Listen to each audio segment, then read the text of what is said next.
നമസ്കാരം. ഇൻഫോടെക്കിലേക്ക് സ്വാഗതം. മുൻഗണനാ വിഭാഗത്തിലെ മഞ്ഞ, പിങ്ക് റേഷൻ കാർഡുകളിൽ മസ്റ്ററിന് നടത്താത്ത 5 ലക്ഷത്തിൽ പരം ഗുണഭോക്താക്കൾക്ക് അടുത്ത മാസം മുതൽ റേഷൻ മുടങ്ങും.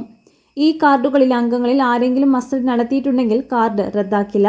നടത്തിയവർക്കുള്ള റേഷൻ ലഭിക്കും. നടത്താത്തവരെ മാത്രം താൽക്കാലികമായി ഒഴിവാക്കി ഇവർക്ക് non Kerala residential NRK status നൽകും. ഇവർക്ക് മസ്റ്ററിങ്ങിന് 3 മാസത്തെ സാവകാശവും നൽകും. 3 മാസം സാവകാശം നൽകുമ്പോൾ റേഷൻ ഇൻസ്പെക്ടർമാരുടെ നേതൃത്വത്തിൽ അന്വേഷണം നടത്തുകയും മസ്റ്ററിങ് നടത്താത്തവർക്ക് പ്രത്യേക അറിയിപ്പ് നൽകുകയും ചെയ്യും.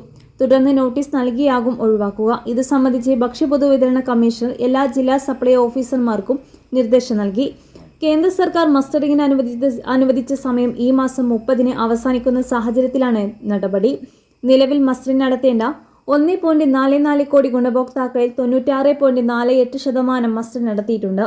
അതേസമയം കിടപ്പ് രോഗികൾ, ഗുരുതര രോഗബാധിതർ തുടങ്ങിയ മസ്റ്ററിങ് നടത്താൻ സാധിക്കാത്തവരെ പട്ടികയിൽ ഉൾപ്പെടുത്താൻ സാങ്കേതിക നടപടികൾക്ക് നേതൃത്വം നൽകുന്ന നാഷണൽ ഇൻഫർമാറ്റിക്സ് സെന്റർ ഹൈദരാബാദിന് സർക്കാർ പ്രത്യേക കത്ത് നൽകും. ഏകദേശം 9 ലക്ഷത്തോളം പേർ ഇങ്ങനെ ഉണ്ടെന്നാണ് കണക്ക് പറയുന്നത്.